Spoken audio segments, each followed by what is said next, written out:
बिस्मिल्लाहिर्रहमानिर्रहीम। अस्सलामु अलैकुम वरहमतुल्लाहि वबरकातुहू। हर हाजत पूरी होने का वजीफ़ा। हर जायज़ हाजत के लिए ये वजीफ़ा कारआमद है। जो भी आपकी हाजत हो, इसको ज़हन में रखते हुए नमाज फ़जर के बाद दरूद इब्राहीमी 60 मरतबा पढ़ें। नमाज ज़ोहर के बाद दरूद इब्राहीमी 50 मरतबा पढ़ें। नमाज असर के बाद 40 मरतबा, नमाज मगरिब के बाद 30 मरतबा और नमाज इशा के बाद 20 मरतबा दरूद इब्राहीमी पढ़ें।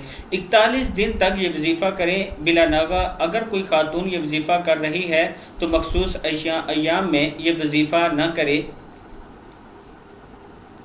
और मखसूस अय्याम के बाद गिनती पूरी करे। इंशाअल्लाह कोई सी भी हाजत हो, हर जायज़ हाजत पूरी होगी।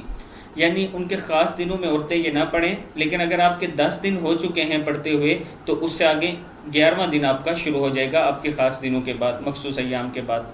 इसके साथ मैं अपने दोस्तों से गुजारिश करूँगा कि एक यतीम बच्चे का घर में बना रहा हूँ, आप दोस्तों के तावन की ज़रूरत है। उसमें 2 लाख मेरे पास जमा हो चुका है, 7 लाख रुपया हमें चाहिए।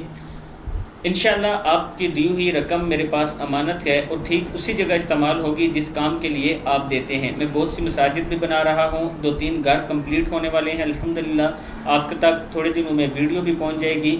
अब ये घर हमने शुरू करना है, आप दोस्तों ने इसमें तावन करना है। अस्सलामु अलैकुम वरहमतुल्लाहि वबरकातुहू।